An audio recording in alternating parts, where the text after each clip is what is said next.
Hey everyone, and welcome to How to Make Your Own Miniatures Game, Episode 6. As always, I'm Rick Graham, owner of White Light Media and creator of the Revelations Skirmish and Field of Legends miniatures games. Say that 10 times fast. You can check out my company's website and get information on our other projects by going to whitelightmedia.org. Now, in this episode, we're going to spend a bit more time on your point system. Obviously, this episode won't apply to all of you making a game, especially if you're not making a war game, but some out there do need some assistance in this area of the making process. All right, so kind of as a bit of a refresher, Revelation Skirmish uses a 5-point system. What does that mean? Well, all the points throughout the game are in increments of 5, 10, 50, 55, 100, whatever. They're going to be in increments of 5. Well, why did I do that? I wanted to keep it simple for the players. I've played a lot of different miniatures games. All have always had partial points. Not so much partial as in like 2.3, but they'll have 2, 4, 67, 98, 55. And it'll be very difficult, one, to sometimes remember all the point differences between units or upgrades or other factions. But it's also difficult in order to build your own list. And I wanted to, when I set out to make Revelation Skirmish, I wanted to try a whole bunch of small ideas that I had. And one of those being, I wanted people, because I know some people love to make lists. They just are list dreamers. They're just sitting there doing nothing or doing something where they can kind of just zone out and use their brain elsewhere, and they can just build a list. And in my mind of keeping things simpler, being able to do things in increments of 5 meant that players would have a better likelihood of remembering and being able to recall specific units that they could build a list with. Is that right? Is that better than anything else? Not necessarily. Are there drawbacks to this process? Yes and no. So for example, my main factions, which are like the Core Republic, the Union of Stars, Orca, other factions that haven't been brought into the game yet that exist in the lore, are my primary factions. When you get to things like mercenaries, they are a sub-faction that mixes the units from other factions. So for the most part, you'll never see the primary factions able to mix forces.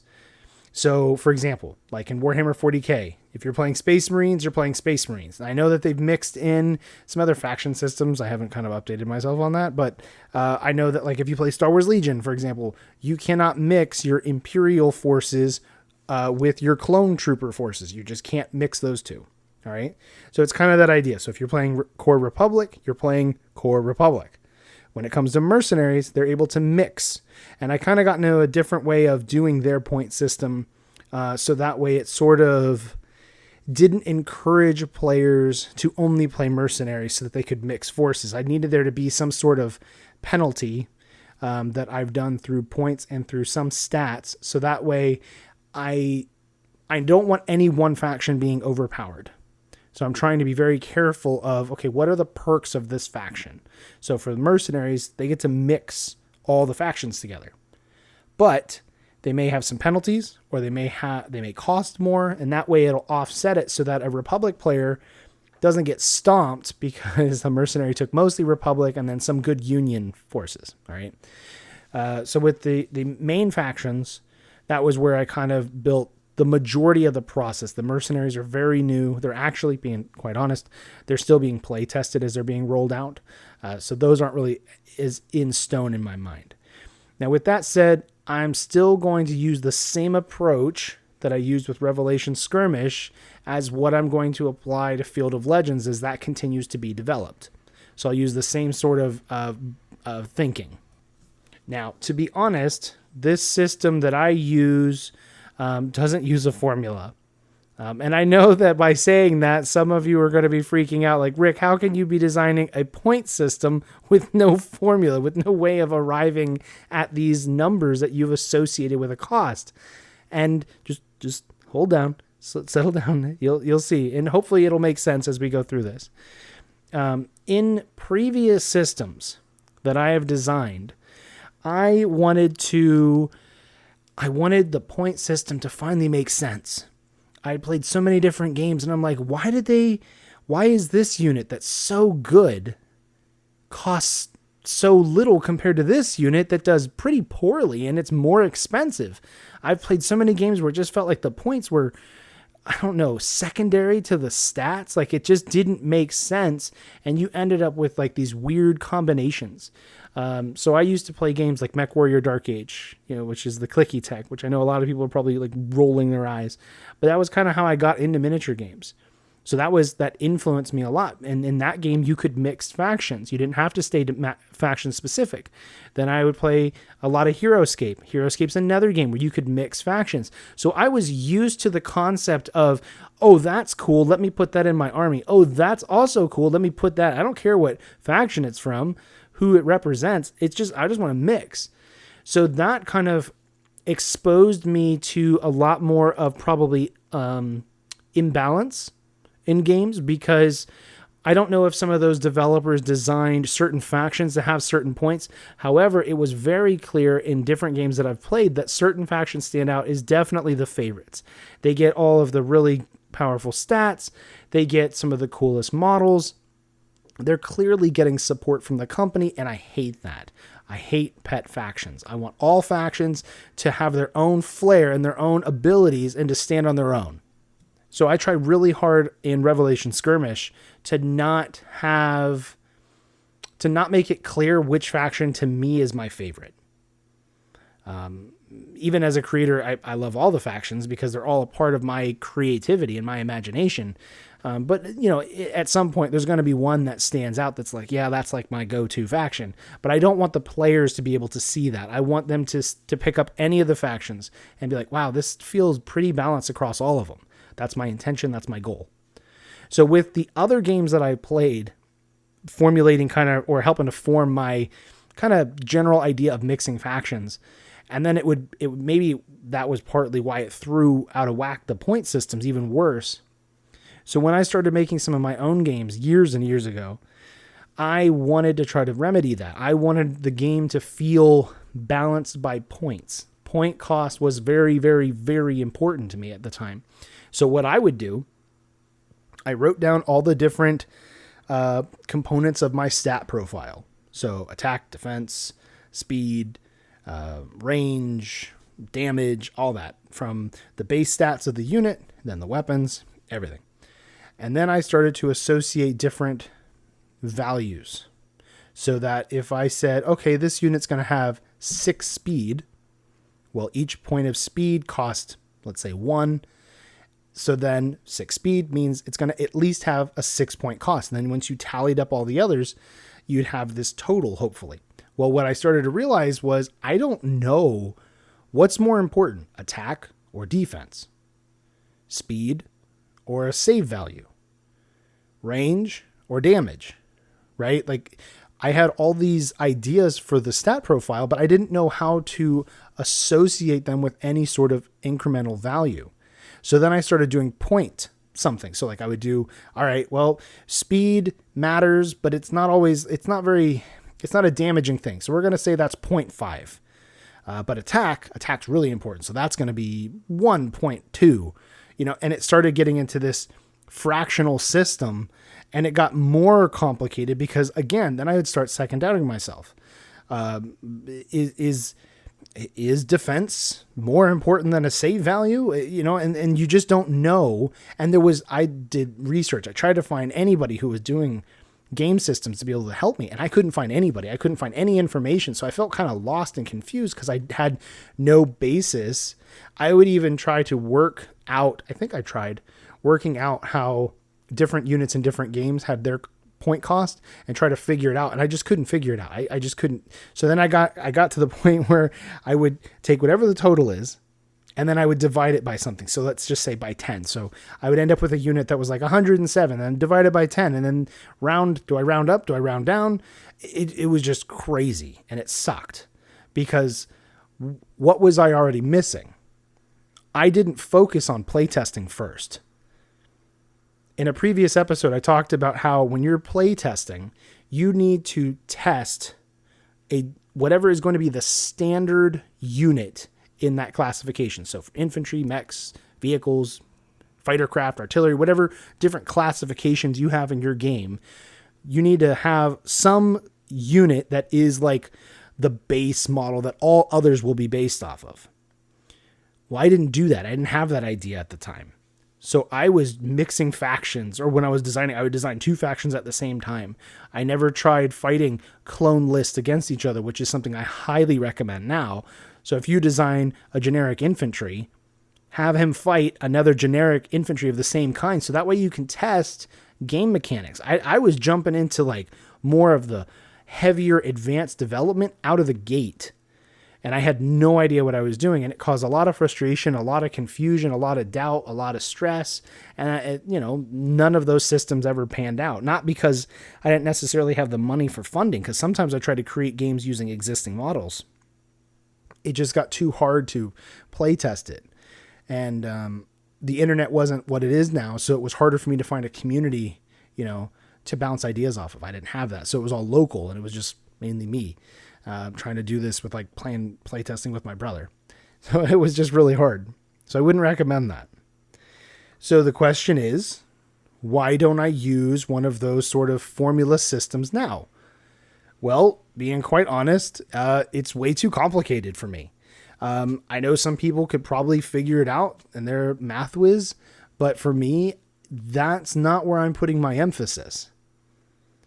Sure, you can associate a point value to any other given stat in your system, but then my concern becomes, what about keywords?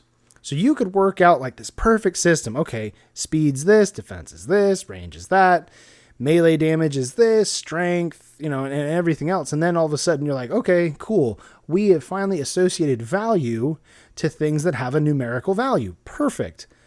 Now keywords throw that all out of whack. They just wreck it, because why? Not all keywords do some sort of damage. So let's say your keyword is something like armor piercing.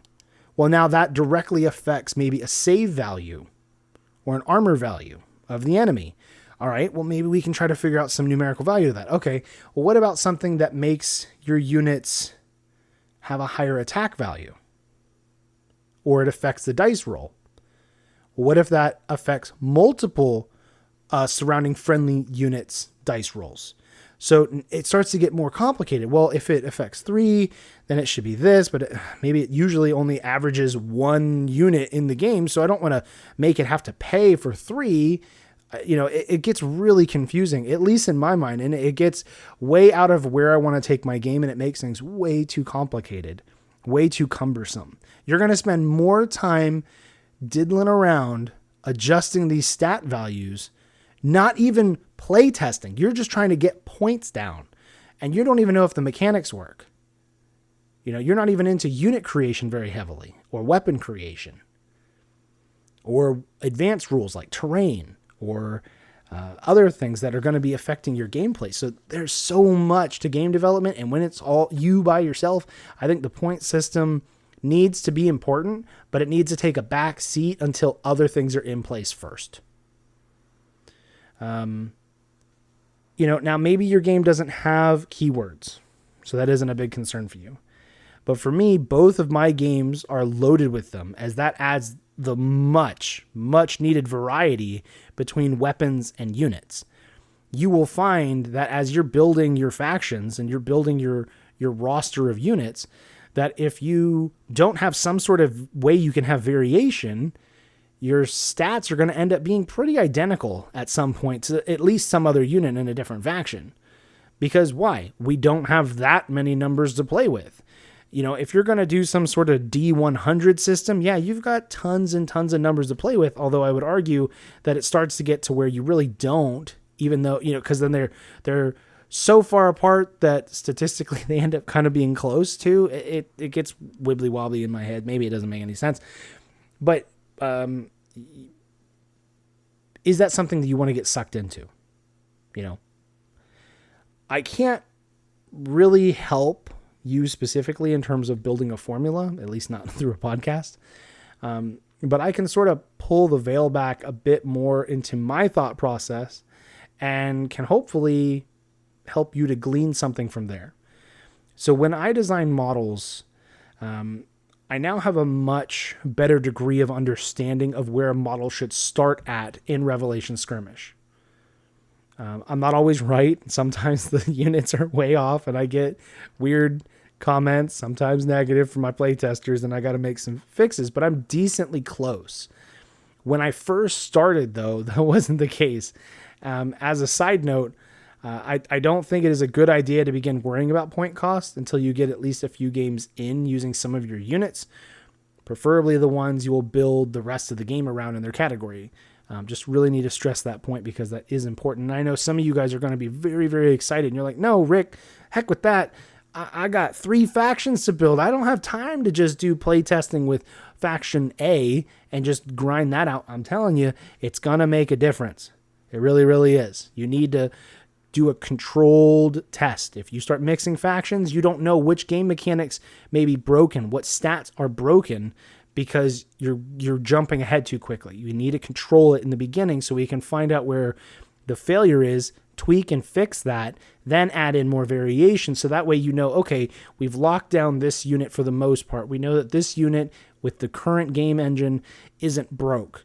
And then you bring something in and then you're like, okay, it's either really good, really bad. And then you can make some more adjustments, but you can kind of have a better educated guess of what happened. Now, if you're going to be somebody who's going to grind out 100 play testing games in between minor tweaks and changes, have at it. That's not me. We do plenty of play testing, not as much as I'd necessarily like because I just don't have the money or the resources or the connections to do it.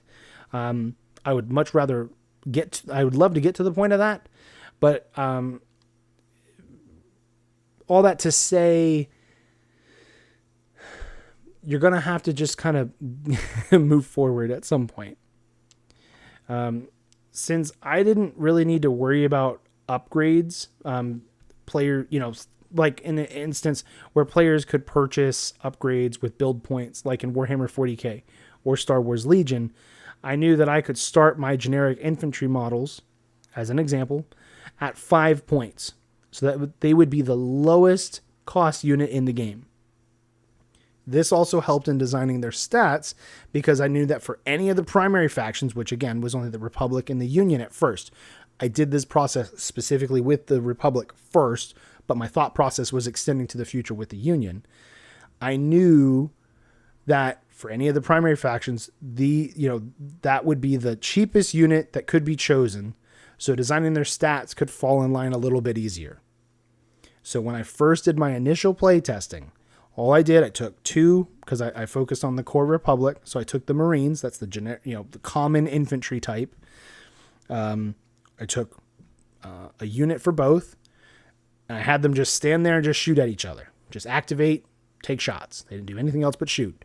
And then I was able to kind of figure out the critical hit, the attacking, the defending, the saving. So it kind of helped me to figure out just general attack rolls. And what is because I didn't really have a good idea of what's the likelihood of seeing a 10, because I use a D10 system. A 10 is a critical hit for most units. And at the time, a 10 was always a critical hit.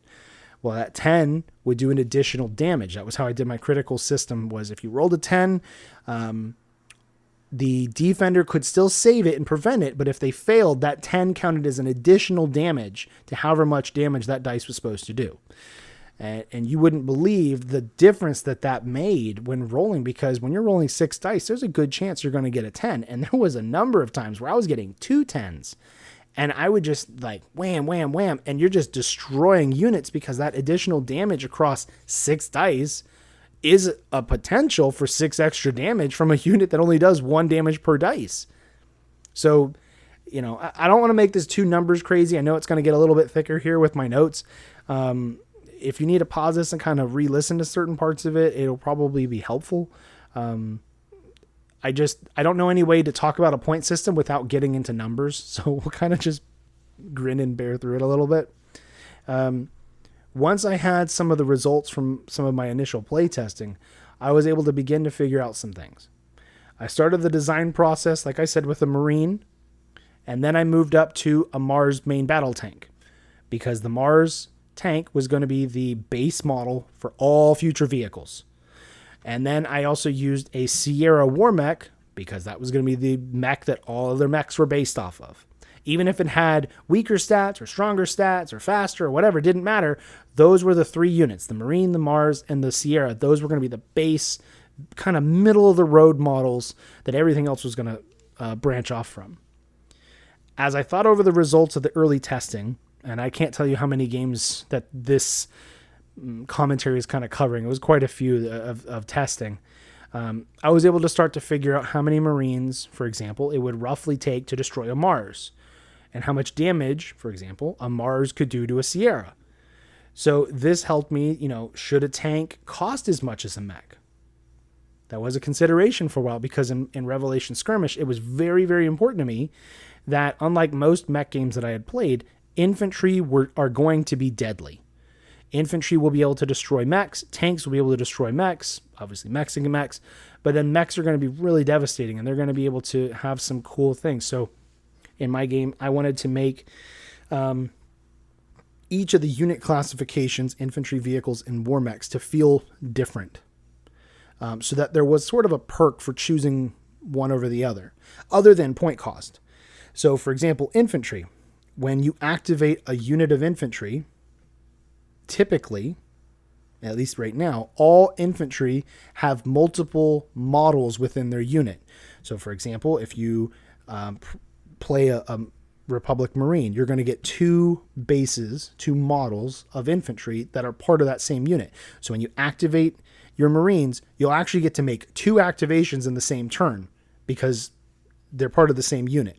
So you'll take, let's say, the first model, you move it, you shoot, whatever you want to do. Maybe shoot a second time, use attack laser, whatever.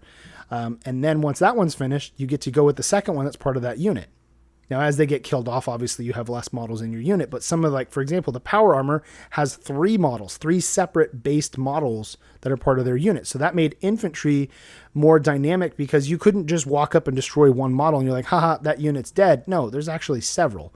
So that means that, for example, when the infantry activate, if you're a tank or a mech, you might be getting shot by 2 or 3 different models, all focusing on your one unit. So you needed to pay attention to infantry. Vehicles have a special ability where the first time, because typically they're going to get 2 actions. They have 2 focus points that they can spend through their turn. So they're going to get 2 actions typically. So the first time that they shoot a weapon in that round, they're able to fire all weapons for 1 focus. So if your tank has 4 weapons on it, you can fire all 4, even at different targets, for 1 focus point. Typically, when you're attacking, 1 weapon is 1 focus point because it's 1 attack. So that made vehicles more dynamic. They could fire all those weapons. Why? Because they have multiple, typically they're going to have multiple member crew, so they're able to kind of spread out and kind of target different things and do different actions because they got multiple people inside the vehicle. Now, war mechs are supposed to be kind of the heroes of the battlefield. They typically have double at least the focus points of most vehicles, and they are more agile. They're very fast. In Revelations, the mechs are kind of a cross between Titanfall Titans and Battletech mechs. So they have a lot of firepower, but they have more agility. And so I wanted that to feel like that in the game. So they're usually faster. They have more focus points. But when they spend their focus points, like, for example, to attack, in most situations, each attack costs 1 focus. So yeah, they got more focus points, but a tank might be able to fire way more weapons throughout a round. Now, most vehicles aren't going to be armed with 4 anti-mech weapons. They're usually like a primary weapon, 2 machine guns, and maybe like a smoke grenade launcher or missiles or something else. So they have some diversity in weaponry. Side note, vehicles and mechs typically have at least 1 anti-infantry weapon, so there's usually something to be able to fight against infantry. But that was my general idea, was that each class was going to feel different, so the stats also are more varied. But there you go. As a kind of like side note to my thought process, because that mattered. Like, should a tank cost as much as a mech? And I actually have several vehicles that are in Revelations that cost as much as like a Sierra, for example. And it's like I said, the Sierra is the base mech, but it's still pretty deadly. Once I kind of started to figure out a little bit more of what I wanted, and that wasn't even really accomplished until I did more playtesting. Then I was able to see, okay, do I like Marines just destroying Mars? Do I like Mars being super lethal to the Sierras? Do I like how fast the Sierra is able to destroy the Marines? I needed playtesting to kind of figure that out. And as I was doing more and more testing, I was also able to start kind of playing with point system. Like I said, I kind of just associated the Marines to be at 5 points. The Mars, I believe, originally started around 20, and the Sierra has pretty much been 40. Maybe it was 50.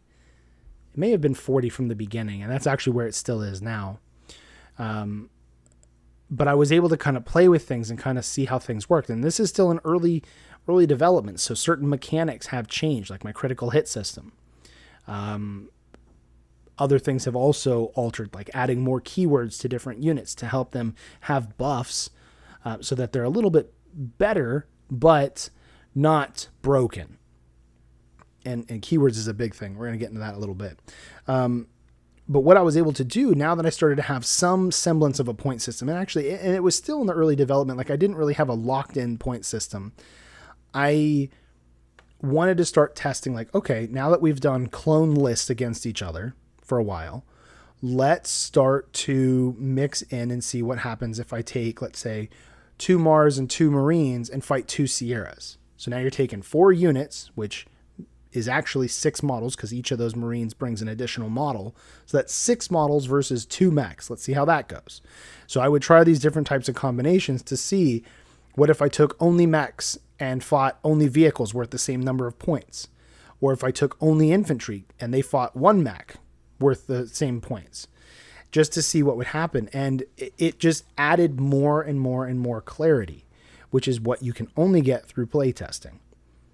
And I was able to make adjustments. I was able to tweak stats and like, okay, I don't like this. This is too much, or it's not doing enough, but I don't want to really change the value of, like, say, for damage, because I knew, all right, while Marines can damage mechs, I felt that their laser repeaters should only do 1 damage.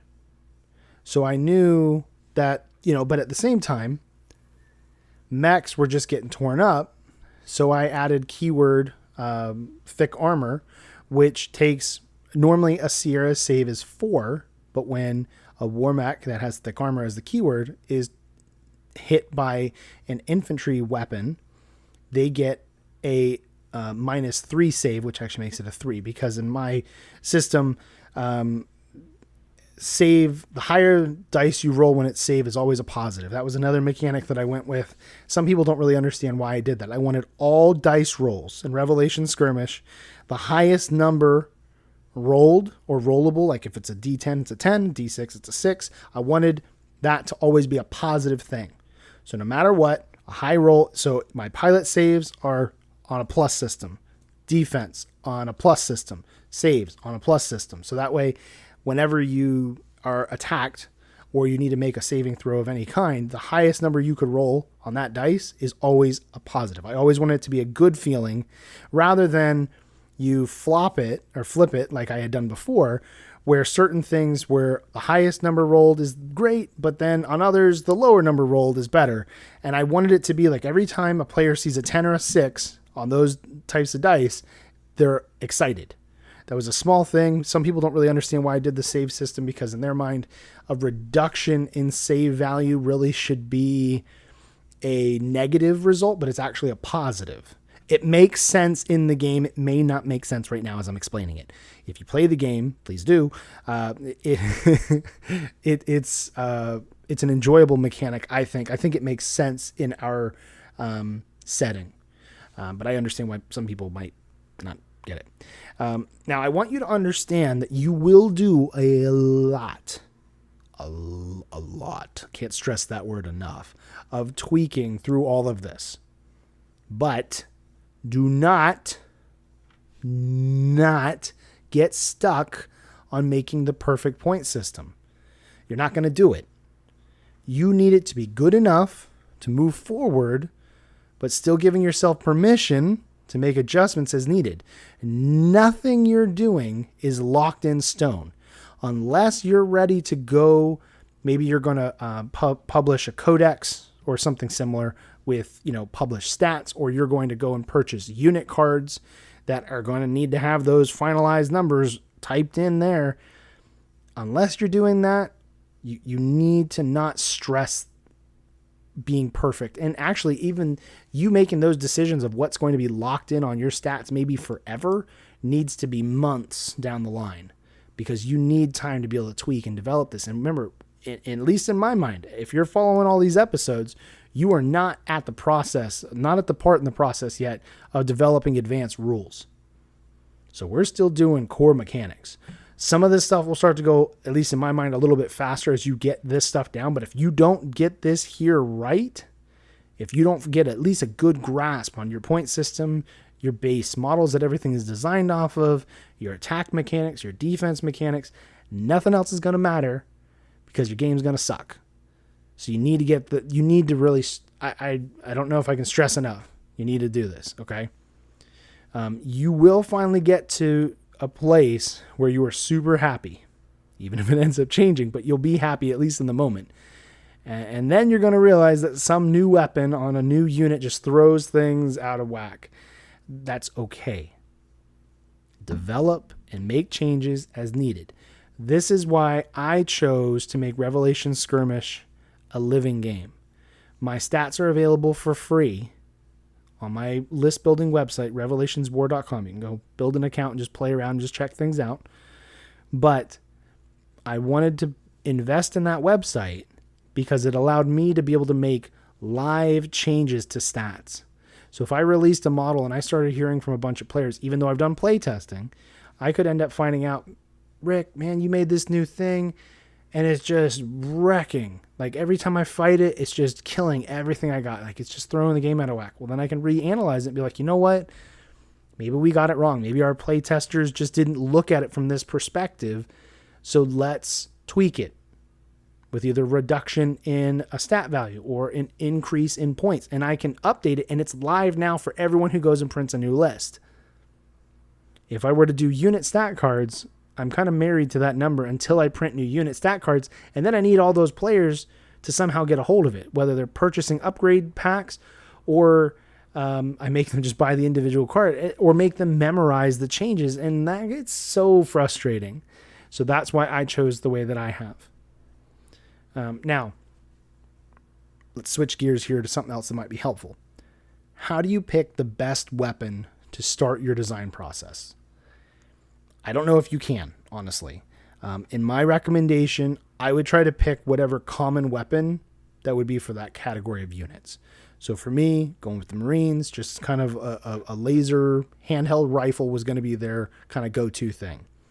The Mars, I wanted the Mars to have some anti-infantry weapons, so it has 2 machine guns. It also has a missile launcher, and then we ended up adding a smoke grenade launcher, but in the beginning we didn't have smoke as a mechanic. And then it has the main cannon. Now that main cannon happens to be stronger than the main cannon that the Sierra has. And I did that on purpose because it has to do with the lore. That by and large, the mechs don't always carry the largest weapon. The tanks do. Well, why? Because tanks are pretty badass at doing their job. They can move heavy weapons. They have a nice stable weapons platform to shoot from. And I'm not super sciencey guy, but I know at least enough that when cannon goes boom, there's some recoil. And, a lot of these mech designs that you see out there, they don't account for recoil of any kind, and that they're just going to fall over or their arm's going to break. So when I designed the Sierra, I purposely tried to design it so that there was a consideration that it was carrying a strong cannon, strong ballistic cannon, but it wasn't even still as strong as what the typical Mars would have. So by doing that, the Mars does an additional damage compared to the Sierra. It's not dramatic, but it is game changing, because if you get hit by, a 7-point damage weapon or a 6-point damage weapon versus a 5, that extra point can add up and be at the wrong time for you when you're getting hit. Now, how did I kind of decide what weapons these units should have? Well, it was kind of based on the lore for the faction. Additionally, well, how did you decide what the health points would be? Well, I kind of built the health points around what the weapons would do, and vice versa. So I tried to design, for example, the Sierra, so that the Sierra, that its arms, because I have arms as hit locations, that the arms could survive one Mars blast from a main cannon. I didn't want it to lose its arm from one shot. So I think the stats started at like 8 health in the arm or something like that, so that the cannon would do 6, so the arm would still be there, and then it could take a little bit of the machine gun fire, and then the arm would get destroyed. Likewise, the torso could survive 2 hits. Maybe it could take 2 cannon hits at first. We've increased it since. Some of it's a little bit of a blur in my mind. But what I'm saying is I wanted it to be in such a way that if I didn't want an arm or something else to just get destroyed immediately by a weapon, I kind of based that weapon around what the result I wanted to happen. I wanted when a player controlling a Sierra model got hit by a Mars, that they're like, ouch, I don't like that. Don't do that again to me, please. But at the same time, it didn't just destroy their machine. Because I wanted heavier weapons like railguns to be way more impactful, and for that threat of like, bam, you got hit by a railgun, that arm's gone. So I wanted that feeling, and you just kind of just play with that. That takes some tweaking. But that was sort of my process was, okay, we're building base weapons. From those base weapons, that also affects the general hit points and vice versa. We kind of design those around each other.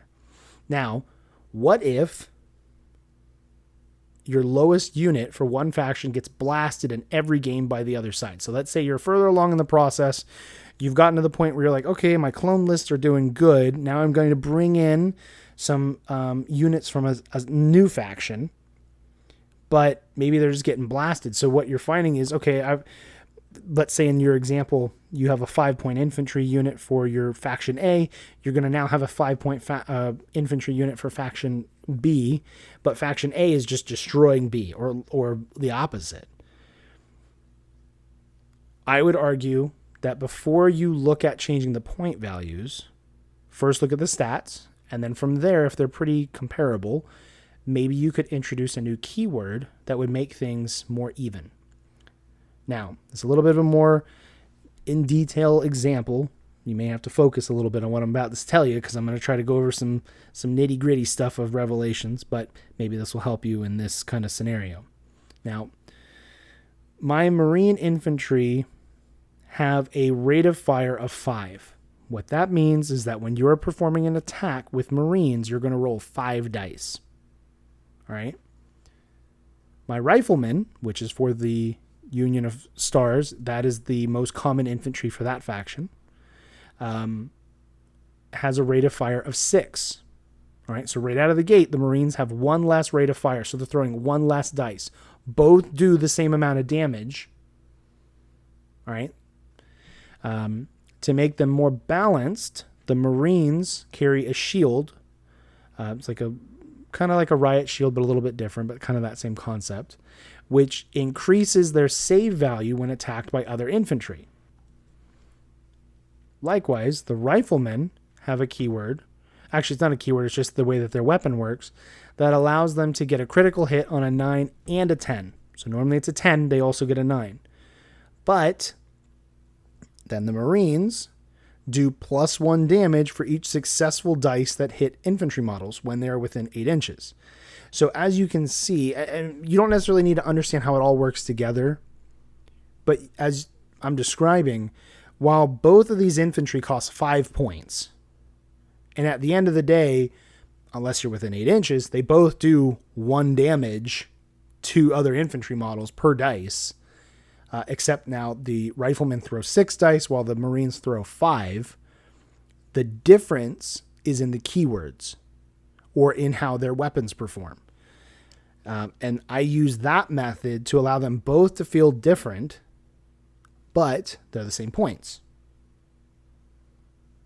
Now, how do you balance points between factions? Each faction, in my opinion, should feel distinct. You, at least in the way that I want to design things, I want when someone plays the Republic to have a little bit of a different assortment of weapons and kind of like maybe their go-to strategy versus the Union of Stars, or now Orcas being introduced, and mercenaries even. I want them all to feel different. I want you to feel like you're getting a different experience. Yes, the game involves a lot of big stompy robots and tanks and stuff blowing each other up, but at the end of the day, I want them to sort of feel a little bit more of their own. What I don't want is there to be an exact, for example, even trade-off of, let's say, this type of tank model can do 6 damage in an attack, so now faction B needs to have a unit that does the same damage that costs the same points. Well, what have you done there? You've just cloned your forces. You don't want that. You're going to make adjustments as you play test, and it will help you to get a better and better feel of how things should cost. What you need are more games under your belt so you have actual data and actual information to make changes with. Additionally, I would recommend you have 1 or 2 other players you can play test with so you can get some kind of feedback on new units, new stats, new adjustments to core mechanics, stuff like that. In a future episode, I'm going to talk about how to handle play testing a bit more because it needs to be its own conversation. But for now, this should really help you get on your way a little bit more. So to kind of wrap this up, if you want to do something where you're doing like, let's say your units have way more diversity in points than a 5-point system, obviously you're more than welcome to do that. I wouldn't necessarily say that my system is correct. Sometimes the way that I arrive at a point total is sort of based off of just kind of how I feel about it. I know that may be kind of devastating to hear or just confusing, but I have more experience now. So when I design a new unit, I'm pretty close of how much I feel it should be. One other thing that I try to do when I'm designing a unit is I always try to give it some sort of flaw. Nothing can be good at everything. And if it is, it needs to be very expensive. So that way, I try in my point system, for example, another way to sort of force different decisions is what is the total points going to be for your list, or for a player can build a list. Is it 100 points? Is it 300? Is it 1,000? There's not really any right answer. It kind of just depends. And it depends also on how much the average points, or how much the average unit cost in points. So for Revelation Skirmish, we originally started at, I think it was somewhere maybe around 250. Maybe it was 300, and we stayed at 300 for a while, and then 300 wasn't working anymore. It wasn't allowing, we felt that the units were good. The stats were getting more and more locked in. The points were making sense, but 300 just didn't give us enough room to kind of have more diverse lists. So then I bumped it to 350. So now with 350, we're able to make it work. But for you, if you have units that cost 2 points, maybe 100 points or 150 points would be plenty fine. It just kind of completely depends, but that also kind of helps factor your decision making. So if you're going to have a bunch of units that cost 80, 100, 130, points, obviously you're not going to say, okay, well the total for most standard list is going to be 250. Well, if you have units, the average unit's like 120, you take 2 of those, you basically filled up the whole thing. So that will help you kind of decide that too. So And don't feel restricted by that either. You can make adjustments as you need to, and you'll be fine. It just takes some playing with. And it sucks because I wish there was just a way to be like, look, here's the formula, sit down, figure this out. And it doesn't really work that way because you're going to have different values. You're going to have, values for your units. You're going to have different point structure. You're going to have a different damage structure. And those things alter what your points should be. At the end of the day, I don't really know how many of these bigger companies actually design their units based on some sort of formula. Honestly, some of them might just pull the number out of the air. And I guess in a way you could say that's sort of what I'm doing, but I'm also not, because I'm trying to base those points off of other things.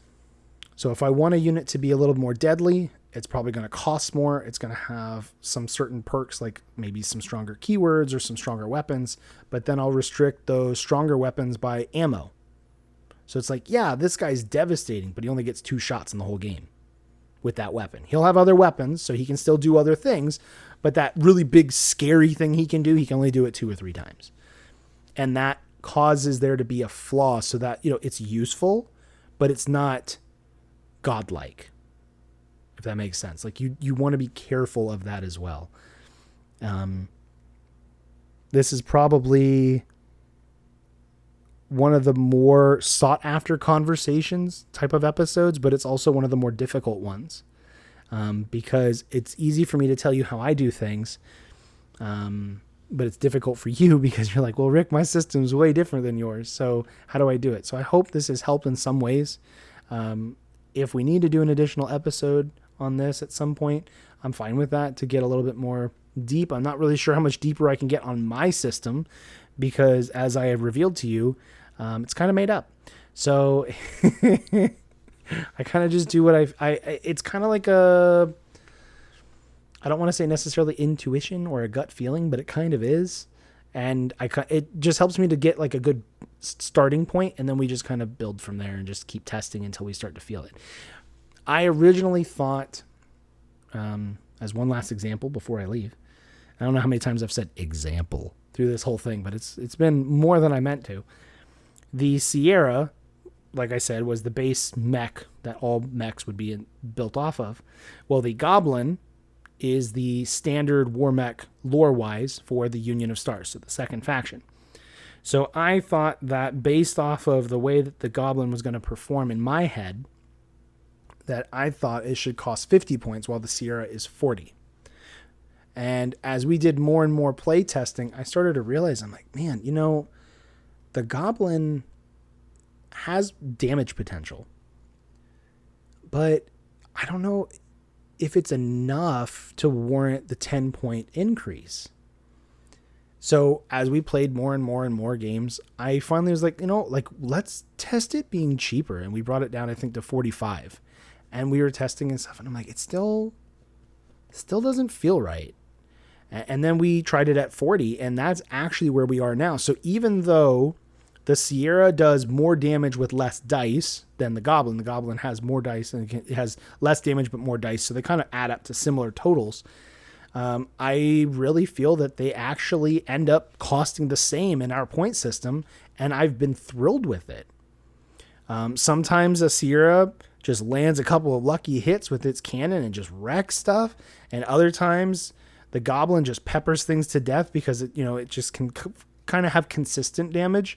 And I just feel like they're both a good trade-off. So even though they have different ways of doing damage and even different weapon types, they're very comparable to one another, and making them the same points made me feel a lot better. It made me feel like they actually, it made the Goblin, I probably had the Goblin too high in my mind for damage potential, and when we brought it down, it feels right.